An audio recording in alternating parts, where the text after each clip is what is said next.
함께 계셨고 만물이 그로 말미암아 지은 바 되었으니 지은 것이 하나도 그가 없이는 된 것이 없느니라. 그 안에 생명이 있었으니 이 생명은 사람들의 빛이라. 빛이 어둠에 비치되 어둠이 빛을 깨닫지 못하더라. 아멘. 자, 그래서 이제 저자는 질문을 합니다. 요한복음 1장 1절부터 5절에 예수 그리스도에 대해서 무엇을 보여주는가 하는 질문을 해요. 요한이 저자로서 1절부터 5절을 썼을 때 어떤 목적으로 썼나 그런 질문을 해요. 근데 이 저자는 이렇게 얘기합니다. 뭐를 암시해 주냐면 이 말 자체 태초에라는 그 표현 자체로 어떻게 해요? 창세기 1장 1절 창조를 연결해서 우리에게 이야기를 해주는데, 그래서 지금 이 저자가 이야기하고 싶은 거는 이분은 그냥 분이 아니라 일반 분이 아니라 말씀은 세계가 시작되기 전에 이미 현존하셨고 존재하셨고 그 다음에 영원한 존재라는 것을 우리에게 이야기해 준다, 이렇게 저자는 주장을 합니다. 그래서 말씀이 하나님과 함께 계셨으니 했을 때 또 저자는 어떻게 이야기하냐면 1장 18절에 예수님은 아버지 품속에 있으셨다라고 표현을 하는데, 그러면서 저자가 이 아버지 품속에 있다는 걸 우리가 정확히 모른다. 근데 엘렌 화이트 그런 이야기를 하죠. 삼위일체에 대해서는 우리가 이해를 못한다 그랬어요. 우리가 이해한다 생각해도 이해를 못하는 게 삼위일체인데, 하늘에 올라가서도 십자가에 대해서 우리가 계속 연구를 할 거고 하나님에 대해서 우리가 계속 알게 되는데, 근데 이제 저자가 표현하는 게 뭐냐면 우리가 이 표현을 통해서 우리가 알 수 있는 게 뭐예요? 예수님과 아버지 사이에는 매우 친밀한 관계였다라는 걸 우리에게 이야기해주고 있다라는 걸 이야기했어요. 그래서 이런 주제들을 우리에게 이야기해주고 있는데, 그런데 어떻게 말씀이 하나님과 함께 있으시면서 동시에 하나님이 될 수 있는가 하는 질문을 합니다. 예수님께서 비슷한 질문을 하시죠. 다윗이 어떻게 내 주여 하는 다윗의 자손이 어떻게 어쨌든 근데 이 저자가 어떻게 설명을 하냐면 헬라어를 보면은 정관사는 있지만 부정관사는 없다, 그렇게 이야기를 해요. 그래서 정관사를 이야기해서 영어로 여러분들이 아시는 것처럼 the하고 a 차이가 있잖아요. a person이면 아무나 될 수 있어. 아무나 된 그 어느 사람 아무나. 근데 the person 하면은 바로 즉 그 사람입니다. 그죠?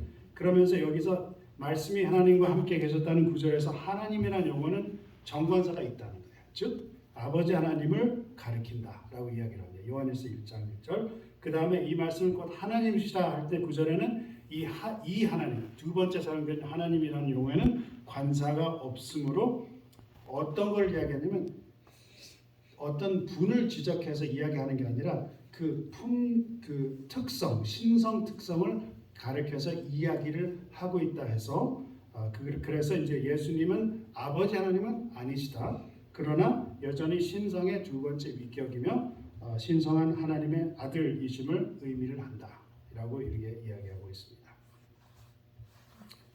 이해하셨죠? 교과 내용입니다.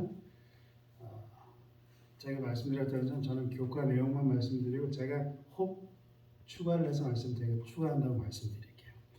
그래서 이 말씀은 곧 하나님이시라 하는 여기에서 저자가 뭐를 이야기해주고 싶냐면 요한복음 1장 3절 4절에서 만물의 창조주시라 말씀하신 것은 이러한 이해를 확대해준다 그 말이에요. 그래서 즉 하나님과 같이 계신 그 말씀이 만물을 창조하셨을 때 예수님 그분이 창조주 하나님이시라고는 이야기를 하고, 무에서 유로 된 세상에 존재한 모든 것은 창조주 하나님이신 예수님 오직 그분을 통해서 창조되었다라고 이야기를 하는 확실하게 하나님이라는 것을 우리에게 알려준다라고 이야기합니다. 이게 왜 이게 이제 아까 저자가 이야기한 그 유리한 거예요. 그죠? 우리는 이미 알고 있는. 근데 그때 당시에 사람들이 깨닫지 못했던. 그래서 우리에게 유리한 거다. 그런 거죠. 그래서 이제 시대의 성한 영원 시대로부터 주 예수 그리스도는 아버지와 일체이셨다. 그분은 하나님의 형상이요 하나님의 위대하심과 위엄하심의 모습으로 그의 영광의 광채이셨다. 제가 이제 이 일요일 마지막 질문에 이런 질문을 합니다. 저자가 이게 한글 과정책하고 영어 과정책하고 이게 내용이 같지가 않더라고요. 질문을 해도 한 부분은 빼놓고 이렇게 번역을 해놓고 그런 부분들이 있는데 영어에서 제가 이렇게 뽑아온 질문입니다. 그리스도의 완전한 신성은 왜 우리 신학에 그렇게 중요한 주제입니까? 그러면서 이런 질문을 만약 예수께서 조금이라도 피조물이 주셨으면 우리가 무엇을 잃게 됩니까? 왜 그리스도의 영원한 신성이 우리에게 그리 중요한지 답을 안식일학교에 오실 때 준비해 오십시오 하고 영어는 됐는데 한국말은 그게 없어요. 그래서 여러분들이 준비 안 해오셨을 거라고 생각하지만 제가 잠깐 묻겠습니다. 왜 예수 그리스도의 영원한 신성이 우리에게 그리 중요합니까? 어떻게 생각하세요? 어떤 사람이 저한테 그러는 거예요. 히브리서를 저하고 같이 공부를 했는데 히브리서를 보면 약간 좀 혼동되는 글들이 있잖아요. 어떤 글들이 혼동되냐면 피조물 중에서 으뜸이라고 표현해요. 그럼 예수님 피조물인가? 그런 표현이 있어요. 히브리서를 보면. 그래서 이제 그분이 기도를 하는데 그래요. 제가 기도를 하는데 이제 예수님 생각하면서 기도를 못 하겠더라고요. 피조물 같아가지고 그런 말씀을 하시더라고요. 왜 그리스도의 영원한 신성이 우리에게 그리 중요한지 답을 안식일교회에 오실 때 준비해 오십시오. 어떻게 생각하세요? 왜 이렇게 중요합니까? 왜 예수님의 신성이 중요해요? 그분은 하나님이시요 또 메시아고 또 구속자이기 때문에 그게 답을 내겠습니까? 그렇죠? 제가 보기에 그 고린도후서 5장에 있는 말씀이 우리에게 좀 중요한 것을 알려주는 게 아닌가 생각이 돼요. 이는 하나님께서 그리스도 안에 계시사 세상을 자기와 화목하게 하시며 저희의 죄를 저에게 돌리지 아니하시고 화목하게 하는 말씀을 우리에게 부탁하셨느니라. 이거는 과장책에 나오는 내용이 아니라 제가 추가로 한 겁니다. 답을 이분이 저자로서 답을 아직 안 주셨어요. 지금 계속 이 질문을 반복하시는데 지금 한 2번 반복하셨는데 아직 답을 안 주셨는데 제가 이 시점에서는 제가 이렇게 생각해요. 이 시점에서는 피조물 안에 만약에 예수님이 피조물이시고 하나님께서 예수님을 지정하셔서 십자가에 달려 돌아가셔서 희생을 하셨다. 하나님이 예수님을 정말 사랑하셨다 해도 좀 약해져요. 근데 여기서 보면은 하나님께서 어떻게 했어요? 그리스도 안에 계시사. 그 말은 무슨 말이냐면 예수님께서 희생당하신 십자가에 때 아버지 하나님도 어떻게 해요? 십자가에 달려 돌아가셨단 말이에요. 그만큼 가슴이 찢어졌단 말이에요. 그만큼 그분에게 그런 희생이었단 말이에요. 그러기 때문에 왜 그러셨어요? 세상을 자기와 어떻게 해요? 화목해 하려고. 이게 하나님의 사랑을 정말 나타내는 그런 구절이 아닌가 생각되고 이것이 하나님과 우리의 관계를 좀 메꿔주는 게 아닌가. 이 교과에서 우리에게 나중에 좀 보겠지만 그런 게 우리에게 좀 더 언급이 되는 것 같은데 즉 무슨 말이냐면 하나님이 아들 하나님과 같이 십자가에 매달려 돌아가셨다 하는 그 말은 하나님 자신을 전적으로 희생하셔서 그러니까 피조물을 세워서 대신 그렇게 하신 게 아니라 아버지 하나님도 그 안에 계셔서 하셨다라는 걸 우리에게 이야기해 주고 있는 게 아닌가 생각이 듭니다. 그래서 예수님이 정말 온전한 신성이라는 걸 우리가 주장하는 게 맞지 않나 생각이 듭니다. 그래서 이제 말씀이 육신이 되어라는 이제 월요일 소지에서는 보면은 우리가 1절부터 5절까지 아까 읽었으니까 14절만 읽겠습니다. 말씀이 육신이 되어 우리 가운데 거하심에 우리가 그 영광을 보니 아버지의 독생자의 영광이요 은혜와 진리가 충만하더라. 그렇죠? 그래서 이제 저자는 물어봅니다. 여기서 1장 1절, 3절, 그 다음에 14절에서 하나님이신 예수님이 하신 어떤 일을 말하고 있는가? 어떤 일을 지금 하셨다고 지금 묘사하고 있어요? 이것이 우리에게 알 수 있는 가장 중요한 진리인 이유는 무엇인가? 이 진리를 아는 게 우리에게 가장 중요하다고 저는 이제 주장을 해요. 근데 어떤 일이냐면 14절 말씀이 어떻게 돼요? 육신이 돼요. 이게 왜 중요할까요? 이 말씀이라는 표현이 이제 로고스라는데 여러분 혹시 로고라는 표현을 아시죠? 영어 로고, 상표라는 표현이잖아요. 그래서 여기서 나온 그 표현입니다. 근데 이 저자가 이렇게 이야기해요. 요한 시대의 그 다양한 철학자들은 물론 플라톤, 우주의 이성적 구조를 가리키거나 논리와 이성의 개념을 지칭하는 것을 이제 로고스라는 것을 사용했다. 그러니까 그때 당시에 여러 철학자들, 특별히 헬라 철학자들이 이 로고스라는 개념을 많이 썼어요. 그래서 요한이 이 말씀이 한 로고스라는 단어를 썼을 때 읽는 사람들이 일반 사람들이 무르 익숙한 표현이었습니다. 근데 어떤 표현을 사용했냐면 우주의 이성적 구조를 가리키거나 논리와 이성의 개념을 지칭하는 로고스를 사용했다. 그래서 예를 들면 저자가 플라톤에 대해서 이야기를 하면서 이 두 현실, 그러니까 두 영역, 그래서 이제 절대적인 온전함이 존재하는 천상의 불변의 영역이 있고 그 다음에 밑에 있는 썩어지고 변화하며 위에 있는 완전한 실체를 불완전하게 나타내는 이 땅의 영역. 그래서 이 두 영역을 철학적으로 나누면서 그러면서 이제 그런 거를 바탕으로 해서 이 어떤 철학자들은 이제 영어는 some philosophers라고 해요. 어떤 철학자들은 이 로고스를 어떻게 이해를 하냐면 로고스를 영원한 형상과 유한한 지상의 형태 사이의 추상적인 매개체로 정의했다. 그렇게 이야기를 해요. 어떤 추상적인 거. 근데 요한은 어떻게 해요? 추상적이에요? 아니었어요? 아니었어요. 로고스는 뭐라고요? 인격이며 육신이 되어 우리 가운데 거하시는 말씀이 육신이 돼요. 그렇죠? 이게 그래서 이제 저자는 이렇게 표현합니다. 로고스는 하나님의 말씀이다. 더 중요한 것은 하나님이 소통하셨다는 것인데 하나님이 우리와 같은 사람이 되시는 누구도 상상하지 못한 놀라운 방식으로 자신을 인류에게 나타내셨다. 여기서 이제 한글로 이렇게 됐는데 영어가 이렇게 됐습니다. 근데 제가 보기에 이게 조금 더 정확한 표현이 아닌가 생각이 돼요. 요한에게 로고스는 하나님의 말씀이다. 더 중요한 것은 하나님은 소통하셨다. 즉, 그러니까 하나님이 소통하셨다는 게 중요한 거예요. 말씀을 통해서 그러니까 우리에게 성육신 되신 이유는 성육신 되시려고 하신 게 아니라 소통하시려고 되셨다. 그 말이에요. 즉 자신을 인류에게 가장 근본적으로 나타내시다. 이게 좀 철학적인 사상인데 하나님이 중간에서 어떤 매개체를 통해서 전달하시면 우리가 이해를 잘 할 수 있어요, 없어요? 없을 수 있어요. 왜냐하면 부부 사이에 대화를 해도 대화가 잘 안 될 때가 있습니다. 저희는 그런 걸 잘 모르요. 저희는 대화가 잘 돼요.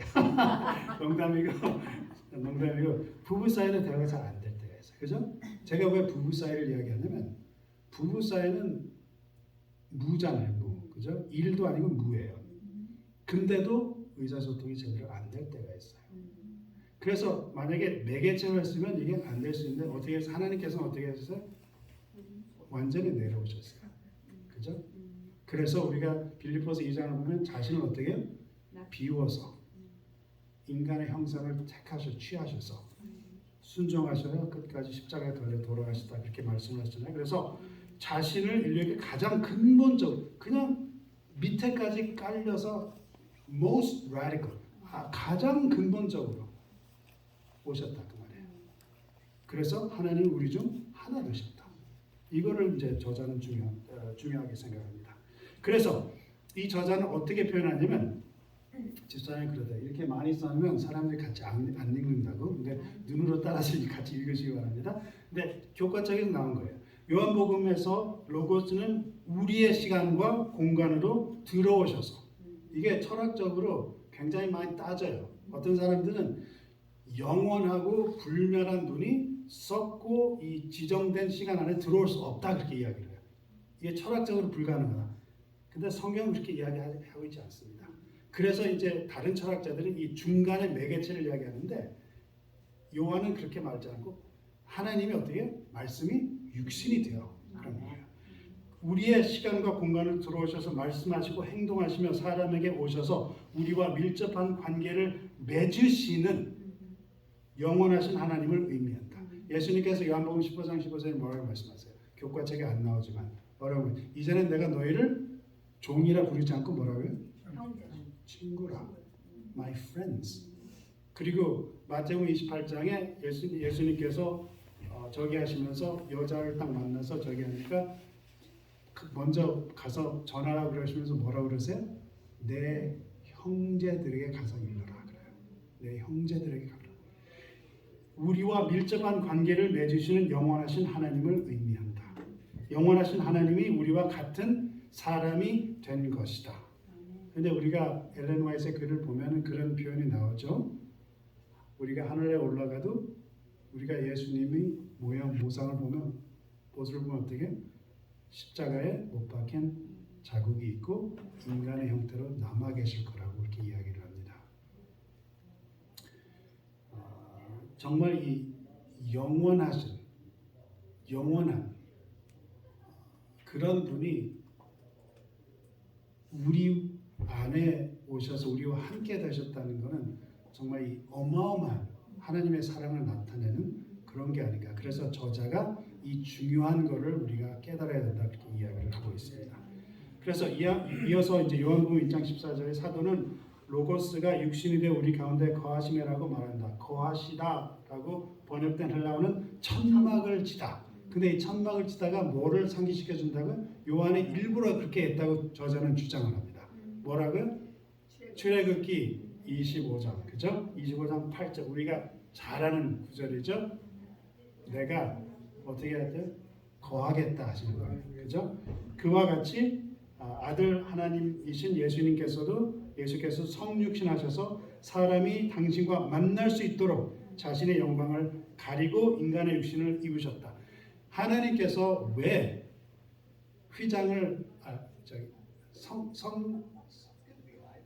성막이라는 그 성소를 왜 지으라고 그러셨어요? 함께 하시라. 우리가 함께. 함께 거하겠다.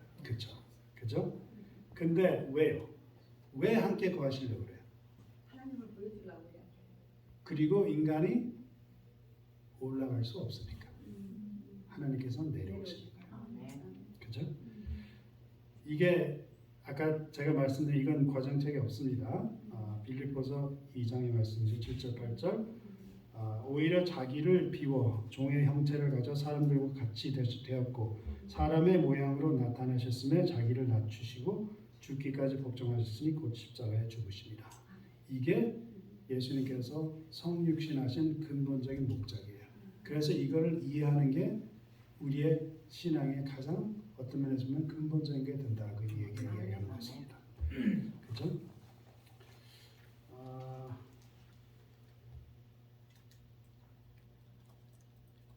케노시스에 대해서 잠깐 이야기를 하려고 했는데 오늘은 그 과정 내용이 아니기 때문에 넘어가겠습니다.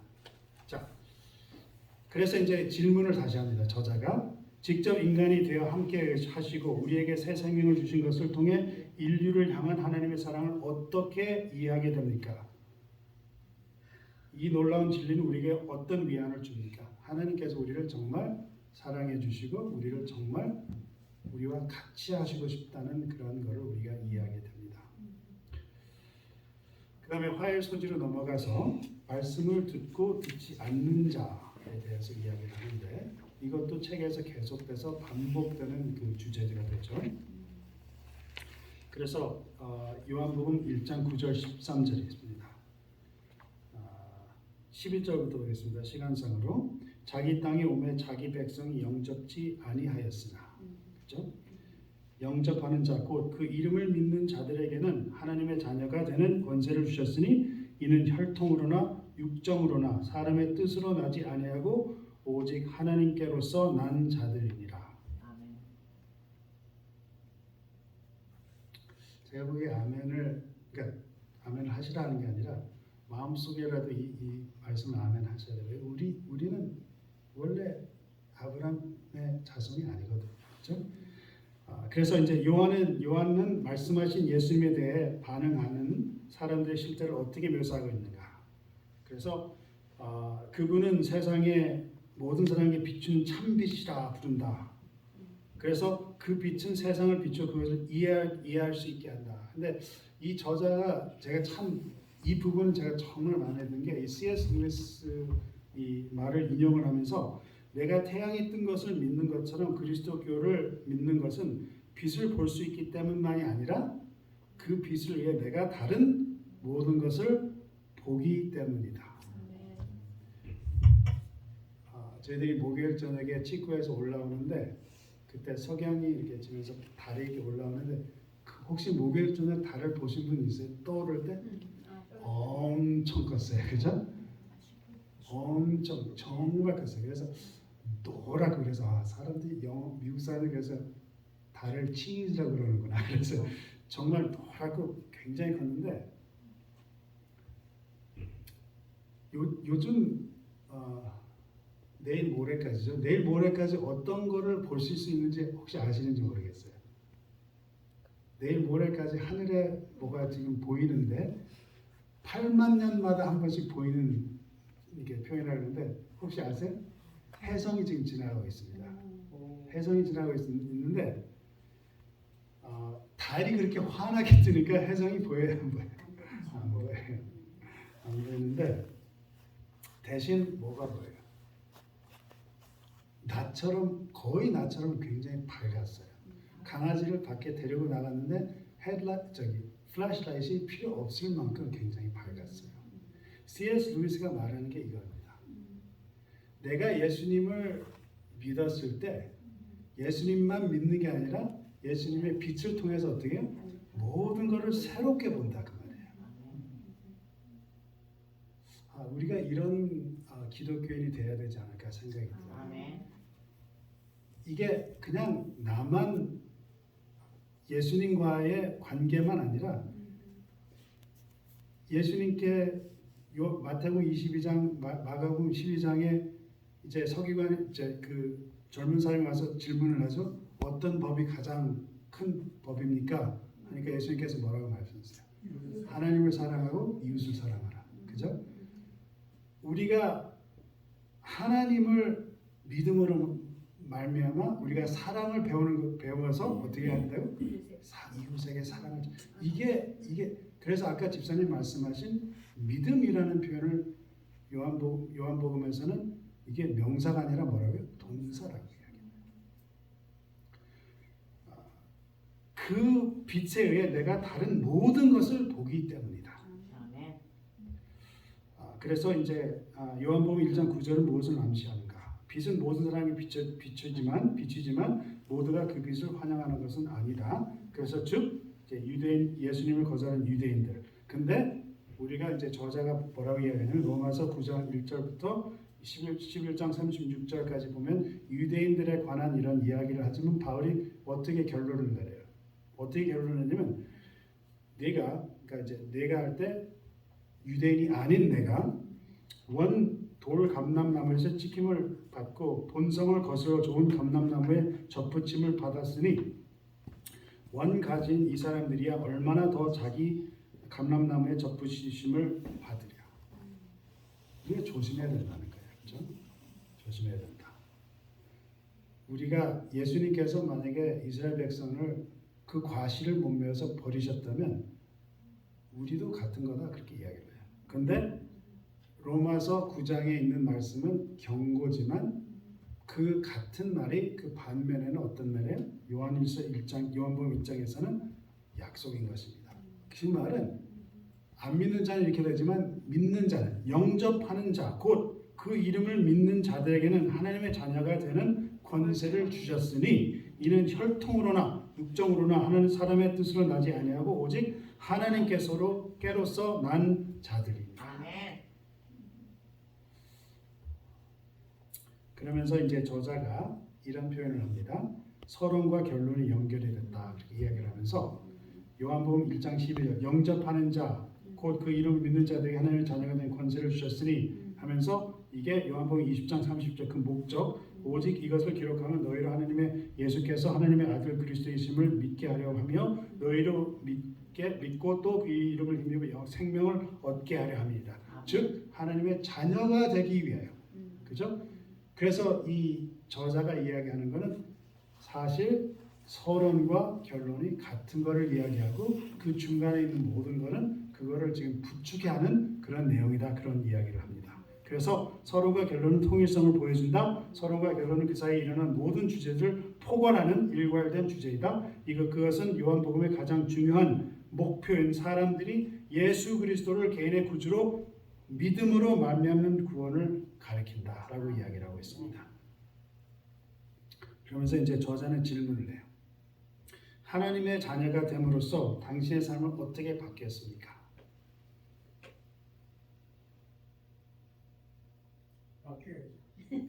바뀌어야죠? 아직 못 바꾸셨어요? 자, 저는 이렇게 생각해요. 여기 현재를 생각하면 내가 왜 이럴까? 그런데 과거를 돌아보면 하나님의 은혜가 나를 바꿔줄 수 있다는 걸 우리가 볼 수 있어요. 그렇죠? 그리고 우리가 현재를 봐야 되는 게 아니라 십자가를 바라보고 하나님의 은혜를 바라보는 그러한 우리가 되기를 바랍니다. 그래서 거기에서 우리가 힘을 얻고 하나님께서 약속해 주시고 제가 지난주에 말씀드렸죠. 기도하신 다음에 그 자리에서 일어나서 믿고 일어나시기를 바랍니다. 그렇죠? 자, 그 다음에 이제 수요일 계속 나타나는 주제 신뢰 불신 계속 이야기를 했죠. 그래서 이 본문은 서두에서 나타난 신뢰 불신의 주제를 어떻게 반복하고 있는가. 그래서 이제 이 두 집단을 이렇게 대조해서 말하고 있습니다. 자, 믿는 자 11명의 제자들. 이 저자가 이렇게 이야기할 때는 이건 교과 책에서 나오지 않습니다. 저자가 이 11명의 제자들을 이야기할 땐 굉장히 후하다고 생각해요. 굉장히 후하다. 왜 십자가까지 갈 때 어떻게 했어요? 멀리서 보든지 도망가든지 저주해서 거부했든지 그렇죠? 근데 제가 아까 말씀드렸죠. 그게 마지막 모습이었어요. 예수님께서 그 뜰에 있는 베드로하고 눈이 딱 맞춘 게 베드로의 마지막 순간이었어요. 십자가잖아요. 근데 부활하셔서 그 마리아한테 뭐라 그래요? 내 형제에게 가서 이야기해요. 베드로도 포함됐어요. 그죠? 내가 나를 사랑하느냐? 내 양을 먹이라. 하는 그 예수님의 사랑. 그죠? 어쨌든 믿는 자 11명 제자들, 그 다음에 니고데모, 물론 천천히 믿었지만 니고데모, 우물가의 여인, 그 다음에 이제 그 나면서부터 눈먼 사람, 우리가 공부했던 그 사람, 그 다음에 이제 두 번째 믿지 않는 자 바리새인들, 바리새인들 이야기, 대제사장 이야기는 계속해서 거듭거듭 나오죠. 그 다음에 5,000명을 먹이는 기적을 목격한 자들, 그러나 그 사람들은 육체적인 왕을 원했기 때문에 잘 못했고, 그 다음에 물론 유다가 포함이 됐습니다. 믿지 않는 자. 그래서 아까 집사님 말씀하신 요한복음의 믿음 명사는 없다는 거예요.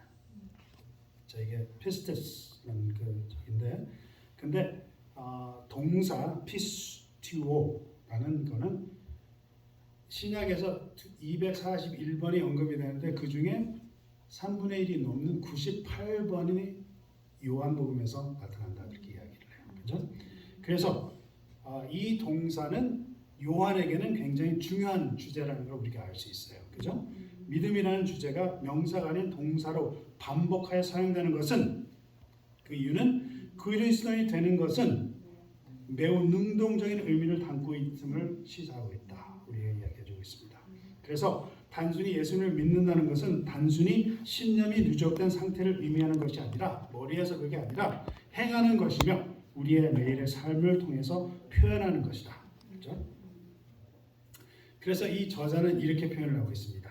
자, 믿는 자, 믿지 않는 자 차이를 두 집단의 가장 큰 차이점은 그들이 예수님과 어떤 관계를 맺는가에 달려 있다. 그죠? 믿는 사람은 또 믿게 된 사람은 예수께서 자신과 다른 의견을 보이거나 꾸짖으실 때도 그분을 향해 열려 있다. 즉 하나님께 항상 보고 하나님께 항상 같이 하고 있다는 거예요. 우리가 죄인이라고 생각하고 실수했다고 생각할 때 어떻게 합니까? 포기할 때가 있어요. 기도가 안 될 때가 있어요. 그죠? 근데 여기에서 뭐라 그래요? 자신과 다른 의견 보이나 꾸짖을 때도 그분께 항상 열려 있다. 이게 차이랍니다. 그들은 예수님 앞에 나오며 피하지 않는다. 그분은 그들을 비추시는 빛이시다. 그리고 믿음으로 말미암아 그들은 하나님의 자녀가 된다. 이게 어떤 느낌으로서 그게 아니라 자녀가 됐다는 걸 믿으라 그 말이에요. 정말 믿으시기 바랍니다. 반면에 불신자들은 대체로 논쟁하는 목적으로 예수께 나온다. 그들은 빛보다는 어두움을 사랑하는 사람들의 특징을 보여준다. 그들은 예수님의 말씀을 받아들이기 어렵다고 여기거나 그분이 오래된 전통을 깨고 자신의 기대를 저버린다고 생각한다. 이게 어떤 차이입니까?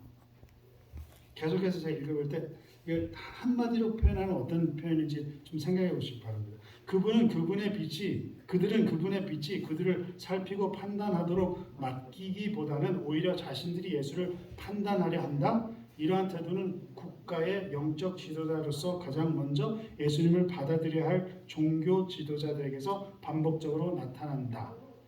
이게 어떤 거를 한마디로 우리가 이야기를 할 수 있을까요? 자아를 버리지 못하는 겁니다. 자신을 포기를 하지 못하는 거예요. 제가 거듭 말씀드렸죠. 죄는 처음부터 하나야, 한 가지. 사단이 이브에게 유혹을 했을 때 뭐라 그래요? 내가 하나님과 같이 될 수 있다. 네 자아를 키우라는 거예요. 반면에 예수님을 믿는 사람은 어떻게 한다고요? 계속해서 하나님께 나아가고 하나님과 자기 의견이 달라도 어떻게 해요? 하나님을 계속 향한다. 자기를 포기하는 겁니다. 그래서 빌립보서 2장의 말씀을 우리가 그 자신을 비워서라고 할 때 바울이 먼저 어떤 말을 하죠? 너희는 뭐라고요? 이 마음을 품으라. 그러면서 뭐라고 이야기해요? 그리스도께서는 원래 하나님과 동등하셨지만 그거를 버리기를 아깝게 생각하지 아니하시고 자신을 비우셔서 인간의 형체를 내려오셔서 어디까지 순종하셨다고요? 십자가 죽음까지. 자기를 어떻게 했어요? 완전히 죽이시는 거예요. 우리가 겟세마네 동산에서 예수님께서 하나님께 기도를 하실 때 어떻게 기도를 하셨습니까? 내 뜻대로 마시고. 제가 이 뜻이 있지만 제 뜻대로 마시고. 그게 얼마나 힘들었어요? 피와 땀이 흘릴 때까지. 그러나 끝까지 어떻게 했어요? 하나님께 맡기셨습니다. 이게 차이예요. 믿는 자고 믿지 않는 자. 우리가 자아를 끝까지 내 생각은 이렇고 나는 이런데 이게 나하고 맞지 않는데 하면 우리가 하나님 밑으로 들어가기 굉장히 어려워요. 믿기가 굉장히 힘듭니다. 나는 예수님을 지적하고 인정하는 것에 그치지 않고 어떤 방식으로 예수님을 믿는 믿음을 실천하고 있습니까? 자아를 죽이는 게 가장 먼저 실천해야 될 거라고 생각합니다. 그 다음에 목요일 계속 나타난 그 주제 영광이라는 건데 요한복음 17장 1절부터 5절입니다. 근데 이제 그 저자가 이제 이 질문을 해요. 예수께서 아버지의 때가 이르렀사오니 아들을 영화롭게 하사 아들로 아버지를 영화롭게 하게 하옵소서라는 말씀하신 것은 무엇을 의미하는가? 여기서 이 영광은 무엇을 의미하죠? 십자가예요. 굉장히 역설적인 표현입니다. 저자가 그렇게 이야기하잖아요. 굉장히 역설적인 이야기예요. 그래서 이제 이 저자가 어떤 이야기를 하냐면 수요일에는 이 땅의 이야기, 그러니까 예수님은 누구시고 무엇을 하시는지에 대해 사람들 사이에 늘상 일어났던 충돌과 상호작용을 통해 요한복음에 나타난 이 땅에 속한 사람들의 생각을 중심으로 한 이야기고, 그 다음에 이제 이 영광 목요일 이야기는 신성한 우주적인 이야기인데 그 우주적인 이야기는 이 성육신을 통해 사람이 되신 그분의 영광에 대해서 이제 기록한다, 그렇게 이야기를 하는데, 이 영광에 대해서 표현을 하면은 그 이 영어로 이제 독살라지라고 하는데 그 마음보 그 노한 주간 그 아시죠? 그게 독살라지. 그게 이제 독살라지인데 왜냐면 하나님을 찬양하는 게 찬양 영화롭게 하는 그 밝음 찬란한 명예 하는 그런 적인데 근데 이 영광이라고 했을 때 여기서 어떤 그 저자가 이야기를 하냐면 모두를 인간으로부터 영광을 받는 것과 그것과 하나님께서 영화롭게 해주시는 것 둘 다를 이제 같은 표현을 사용한다고 이야기를 하는데 요한복음에서는 예수님을 영화롭게 한다는 개념은 그분의 때, 즉 그분의 죽음과 죽음의 시간과 연결되어 있다. 요한복음 2장에도 그렇게 나오고 7장, 8장, 12장, 13장, 16장, 17절, 17장. 그래서 이게 반복되는 주의라고 이렇게 이야기를 하면서 이 영광에 대해서 이야기하는데 십자가가 바로 그분의 영광의 때이다. 자, 이제 저자는 이렇게 이야기합니다. 십자가는 고대 로마에서 가장 수치스럽고 굴욕적인 사형 집행 방식이었기 때문에 이 개념은 실로 역설적이다. 그죠? 사람이 볼 때. 그래서 바울이 그렇게 이야기하잖아요. 십자가는 믿지 않는 이방인들에게 어리석은 것이다. 그렇게 이야기하죠. 십자가에 달리신 하나님이라는 이 놀라운 부조화는 그 속에 인간의 이야기와 하나님의 계획이 얽혀 있음을 보여준다. 인성의 측면에서 예수님은 나의 하나님 어찌하여 나를 버리셨나이까 하고 외치는 나약하고 멸시받는 범죄자로서 고통스럽게 죽으셨다. 십자가에 이러한 인간적이고 어두운 면은 특히 마태복음과 마가복음에 잘 나타나 있다. 근데 반면에 누가복음과 요한복음은 십자가의 영광을 잘 드러낸다. 십자가는 뭐예요? 구원과 자비의 장소이며 하나님의 아들이 자신을 아버지께 드린 곳이며 아까 고린도후서 5장 19절에 보면은 또 뭐라고요? 하나님 아버지도 그 십자가에 포함되신 걸 우리가 이야기를 볼 수 있습니다. 하나님의 가장 위대한 영광이 예수님의 겪으신 가장 깊은 수치, 즉 세상 죄를 짊어지심으로 빛나는 것은 얼마나 역설적이고 신비한 것인가. 우리가 이 십자가에 대해서 영원토록 연구를 해도 잘 이해를 못할 거라고 이렇게 이야기를 하고 있습니다. 그런 극적인 사건을 통해서 이루어진 속죄, 이것은 우리에게 죄가 얼마나 나쁜지 그리고 우리가 죄를 어떻게 대해야 하는지에 대해 무엇을 말해줍니까? 어떻게 생각하세요?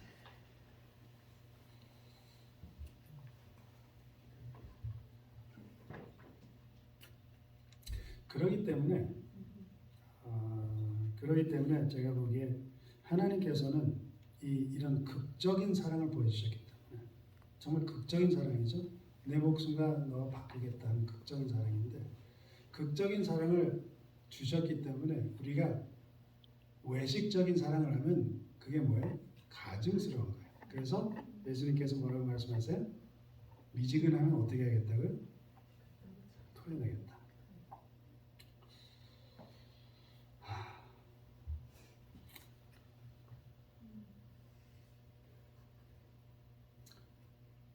좀 긴 문장이죠? 금요일 더 깊은 연구인데 중간부터 보겠습니다. 우리가 갈보리 십자가에 달리신 하나님의 어린 양을 바라볼 때 구속의 오묘한 이치가 우리의 마음을 깨우치기 시작하고 하나님의 인자하심이 우리를 회개로 이끄신다. 그리스도께서 죄인들을 위하여 죽으심으로써 측량할 수 없는 사랑을 나타내시고 죄인이 이 사랑을 주목할 때 이 사랑이 심정을 부드럽게 하고 마음에 감명을 주고 심령에 통회하는 생각을 일으킨다. 왜 사람들이 예수님을 안 믿냐면은 자신들이 구속을 받을 필요가 없다고 생각해요. 그게 근본적입니다. 근데 우리가 하나님을 바라보고 하나님께서 이 죄라는 걸 어떻게 해결하시려고 하고 그래서 십자가를 주셔서 예수님께서 달려 돌아가셨을 때 나를 위해서 돌아가셨다는 걸 깨닫기 시작하게 되면 그 그게 이제 믿음의 시작이라는 걸 우리가 볼 수 있죠. 사람이 옳은 일을 하고자 하는 진정한 욕망으로 저희 인생을 개선하려고 힘쓰는 일이 있을 때마다 저들을 이끄는 것은 또 곧 그리스도의 능력이다. 저들이 알지 못하는 한 가마력이 저들의 심령에 작용하여 양심이 각성되고 외적 생애가 개선된다. 그리하여 그리스도께서 저들로 하여금 십자가를 쳐다보고 저희 죄 때문에 못 박히신 자를 주목하게 하실 때 저들은 하나님의 계명을 절실히 깨닫게 되는 것이다.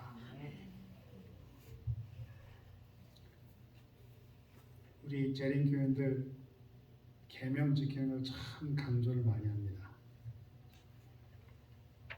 율법주의라고 지적을 받을 정도로 강조를 참 많이 합니다.